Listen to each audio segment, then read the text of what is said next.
Oke, jadi memang responnya bisa bertahap dari mulai sedang positif menjadi negatif, tapi bisa jadi sampai burnout ya, atau masalah yang lebih berat jangka panjangnya. Nah, solusinya gimana Pak?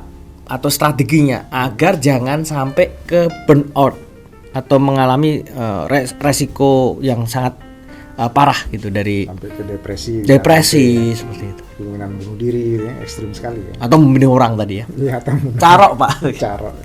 Iya.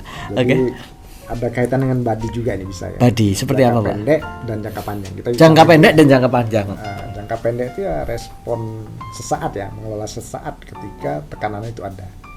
Misalnya dengan relaksasi, tarik nafas, itu memberikan ruang lebih banyak ya pada tubuh kita untuk mengalirkan oksigen ke otak dengan tarik nafas panjang ya. Tarik nafas panjang. Dilepas juga Pak? Ya. Oh ya, dilepas juga. Jangan ya? ditelan. Jangan ditelan. Oke, kemudian tarik nafas atau merubah posisi ya. Merubah posisi. Duduk kita berdiri. Oke. Berdiri kita duduk ya kan. Kalau udah duduk berdiri tidur. Kayak gitu ya. Melakukan gerakan-gerakan exercise yang sederhana itu bisa memengaruhi tubuh. Jadi respon stres yang berdampak negatif terhadap tubuh dilawan dengan strategi tubuh tadi. Bisa juga misalnya dari sisi emosi. Ketika ada rasa yang tidak nyaman akibat respon kita terhadap tekanan tadi, kita bisa membayangkan hal yang positif. Ya ada relaksasi juga, misalnya melihat atau pergi ke area yang lebih tenang dan lain-lain, atau ngobrol sama teman itu bisa mempengaruhi. Curhat ya, itu bisa meringankan emosi. Tapi kalau curhat nanti malah masalahnya jadi tambah luas, kayak nyebar beritanya. Enggak ya? Ya itu tergantung. Tentunya curhat ke tempat-tempat yang khusus ya, nggak boleh sembarangan juga. Ya, kalau curhator dan curhati itu curhator dan yang curhati lebih kompeten biasanya yang dicurhati gitu ya. Oke. Beda sama mentor menti ya. Kalau mentor menti, mentor yang kompeten ya. Nanti tinggal cerita. Nah, orang penerima curhat ini mesti lebih kompeten. Makanya jadi curhat juga termasuk salah satu mekanisme cara ya. Tentunya sahabat pembelajar jangan sampai curhatnya ke sembarangan ya, malah kemana-mana. Apalagi Pak yang selain curhat? Itu secara emosi misalnya. Secara aksi ya dia bisa melakukan gerakan ya. Misalnya contoh ini, orang itu kalau berpikiran negatif ya, atau cenderung putus asa, melihat kan cenderung ke bawah nih. Ya. Coba tengok ke atas. Ya. Tengok ke atas itu bisa salah satu tindakan atau aksi untuk memutus itu tadi ya, respon negatif kita secara aksi ya, tengok ke atas atau melakukan gerakan narikah apakah ya. Tapi bukan ketika dimarahi atasan kemudian nengok ke atas malah jadi marah atas kan ya. Iya. Oke. Terus pemikiran tadi ya bisa kita kombinasi dengan curhat kan, emosi dan pemikiran, mungkin ada sudut pandang lain kalau dia ini, atau setidaknya kalau tempat kita curhat itu diam saja kan udah tersalur. Kalau dia ngomong ada perspektif lain. Ini dari sisi penanganan saat itu ya, ketika sedang mengalami jangka pendek. Iya. Jangka pendek respon. Kalau untuk jangka lebih lanjutnya? Tergantung pada tingkatan tadi yang di awal Pak Pung sampaikan ya, sedang, ringan, berat kayak gitu. Kayak hukuman aja. Hukuman disiplin Pak jadinya. Jadi kalau masih dalam batas toleransi sih, bayangan saya kita bisa kelola sendiri ya dengan misalnya olahraga teratur ya. Tidur cukup itu penting. Tidur cukup itu kunci menurut saya. Tidur cukup, makanan seimbang itu kan mempengaruhi tubuh juga di jangka panjang. Karena kita akan memberikan respon yang produktif terhadap stres tadi. Tidur cukup itu dikatakan berapa lama atau seperti apa sih Pak? Yang kalau tidur cukup itu malam 7 jam kurang lebih. Tapi dokter lebih ini ya, mungkin bisa ditanyakan pada ahlinya ya. 7 jam, tapi kalau orang-orang teman-teman saya yang di Jakarta itu pulang sampai rumah jam 8, 7 jamnya jam 3 harusnya. Tapi biasanya kan tidurnya malam. Ya, itu sudah sulit juga ya. Ya diatur. Kalau tidur jam 11 kan jam 5 bangun. Jam 10 ya, jam 10. Ya. Jadi berarti jam setengah 10 lah tidur ya. 10. Kecuali nanti sampai rumah ditelepon bosnya lagi, kerja lagi malam ya. Jadi nggak bisa dong, stresnya jadi tambah nanti. Dan juga bisa melatih emosi ya. Melatih emosi sering berlatih mindfulness, ini tergantung pada sahabat pembelajar ya, mau pakai pendekatan yang mana. Ada yang meditasi, ada yang pergi ke tempat tertentu menenangkan diri, apapun sebutannya. Yang muslim mungkin sholat ya, itu juga bagian dari mirip ya, serupa dengan ya. Tentu dengan keyakinan kita masing-masing, spiritualitas kita lebih tinggi daripada itu semua harusnya. Pak Hairil tadi mengatakan makanan juga berpengaruh. Jenis makanan apa Pak yang kira-kira bisa membantu seseorang dalam mengurangi stres dalam jangka panjang? Makanan seimbang secara gizi. Karena makanan yang 4 sehat 5 sempurna. Ini kayaknya sekarang seimbang. Seimbang ya, nggak ada istilah. Seimbang. Ya proteinnya terpenuhi, sayur mayur dan seterusnya.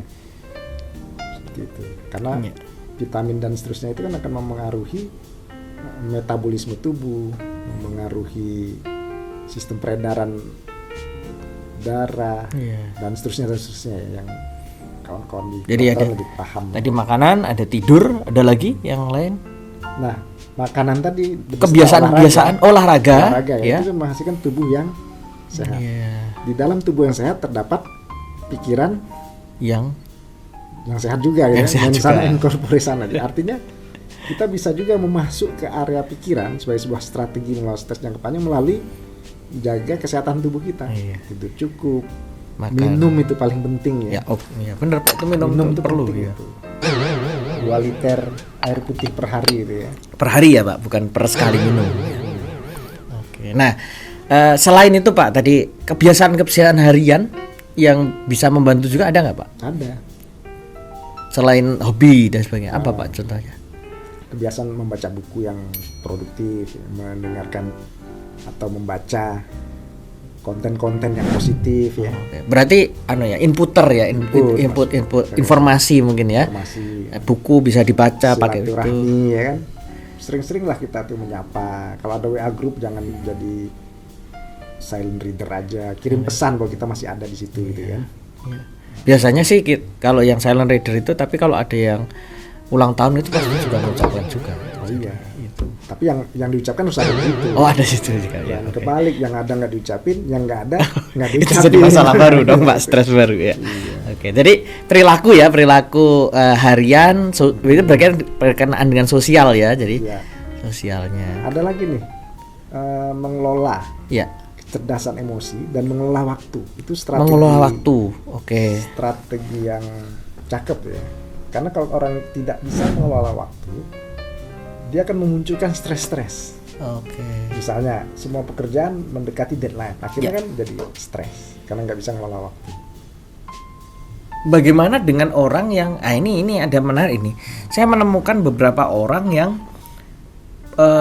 memang dia entah sengaja atau tidak, dia itu justru tidak bisa kerja kalau tidak mepet Pak. Tapi ketika mepet waktunya, dia baru bisa kerja.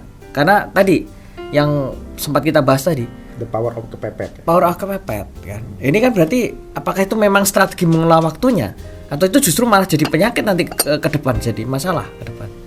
Ya itu bisa dilihat gini ya. Kalau memang mendekati deadline dia semangat, buat deadline kecil. Karena kan suka atau tidak suka, waktu yang kita jalani yang di dalam menjalankan kompetensi, menghasilkan performansi itu kan durasinya akan memengaruhi kualitas. Ya kan? Kita membuat sesuatu, buat modul lah katakan begitu ya. Bisa sih seminggu selesai, bisa 1 bulan selesai, bisa setengah tahun ya kan. Nah, ini memengaruhi ya. Jadi ada isu tadi. Isu pertama adalah kualitas hasil kerja. Kalau sekedar selesai 1 malam udah selesai. Tapi ini tidak sebanding. Misalnya kita disediakan waktu katakanlah 2 bulan, maka kita bisa pecah-pecah the power of kepepetnya ini menjadi per 2 pekan misalnya. 2 pekan ini deadline saya bab 1 misalnya. 2 pekan yang kedua deadline saya bab 2. Jadi kan tetap ketemu the power of kepepetnya gitu. Kalau misalnya orang menyenangi deadline ya, bagi-bagi deadline.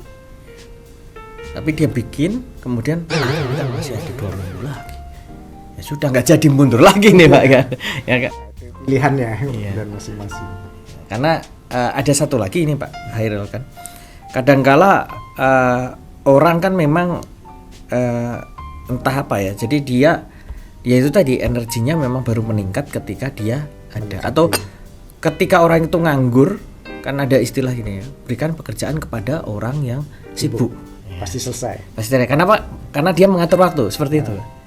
Ya, karena dia terbiasa. Ini hukum kelembaman ya. Wah, hukum kelembaban fisika tadi Fisika. ada biologi, sekarang fisika. Iya, tadi kan hukum fisika juga ada tuh. Tekanan, gaya dan tekanan. Gaya dan tekanan. Oke. Itu gaya hidup yang berlebihan memunculkan stres ya.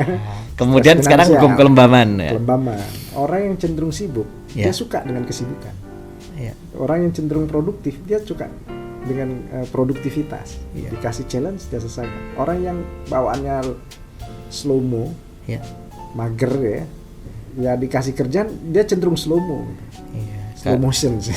Iya, ini hukum Newton Mager. 3 ya, sahabat pembelajar ya. Ya, tapi bukan berarti tidak bisa. Tentu butuh effort yang lebih. Macam kita bawa kendaraan dari diam bergerak kan energi lebih besar. Ya. Tapi energi besar ini harus berani, mau dikeluarkan dari yang bersangkutan. Oke, ini yang untuk manajemen waktu. Yang untuk kecerdasan emosi, Kecerdasan melatihnya? emosi, melatihnya dengan terpapar dengan situasi-situasi yang melatih emosi dia. berada di lingkungan yang stres, berarti kayaknya pindah ke lingkungan yang menambah stres itu juga melatih juga. Itu kalau dilihat secara positif ya. Ya, kalau mau ya, Pak. Termasuk ini tadi ada hubungan dengan manajemen waktu ya. Ya. Bagian dari kecerdasan emosi itu adalah bagaimana kita mengelola diri. Jadi bukan hanya bagaimana kita menata hati, tetapi juga mengelola diri. Bisa nggak sih kita membuat deadline versi kita? Oke. Nah, kalau kita bisa sampai ke level itu, sahabat pembelajar, kita bisa meningkat salah satu aspek dari kecerdasan emosi. Kalau orangnya tidak bisa, kebetulan dia tidak bisa mengatur, mempush dirinya, nggak bisa bikin deadline untuk dirinya. Setiap kali dia bikin deadline, dia langgar lagi. Ada solusi lainnya nggak, Pak? Strategi lainnya? Minta diingatin. Minta dia. Berarti minta bantuan orang lain ya? Bantuan orang, atau dia masuk ke dalam sistem yang selalu mengingatkan dia. Gitu. Oke. Ini contoh nih ya. Kalau Lingkungan kita ini berarti. lingkungan. Lingkungan. Saya mungkin ada bagian dari diri saya yang nggak bisa seperti itu, maka saya memilih jalur akademis untuk bertumbuh. Karena di kampus itu ada tugas, deadline, Ya. Nah, bukan mengecilkan makna orang atau siapa yang berkarir di dunia akademis ya. Orang-orang yang berkarir di dunia kewirausahaan, dia tuh nggak ada deadline Ya. dari eksternal, dia yang menciptakan deadline itu sendiri. Deadline-nya adalah dia cuan nggak itu Nah, nanti itu. kan? Dia harus cepet nih, kalau nggak cepet kalah cepat, Kalah dengan pesaing, cepat, nggak iya. dapat cuan ya kan gitu. Iya. Jadi sebenarnya Intinya berarti dia juga harus menciptakan satu pendorong yang ya juga stres dari juga dirinya, termasuk juga ya. Dia menciptakan itu. Kita yang tidak bisa seperti yang Pak Pulung sampaikan tadi, masuklah ke dunia yang ada tekanan-tekanan. Oke. Bekerja sama orang, Bekerja dengan bertumbuh orang. misalnya kan. Iya. Anda harus selesaikan ini targetnya dan seterusnya. Oke. Nah, kalau misalnya kita punya mitra kerja, bawahan atau rekan kerja lain atau apapun sebutannya, punya persoalan kecerdasan emosi dari sisi mengatur dirinya, ya kitalah yang membantu dengan menciptakan target-target kita, motong-motongnya jadi lebih kecil. Chunking. Ya. Ya.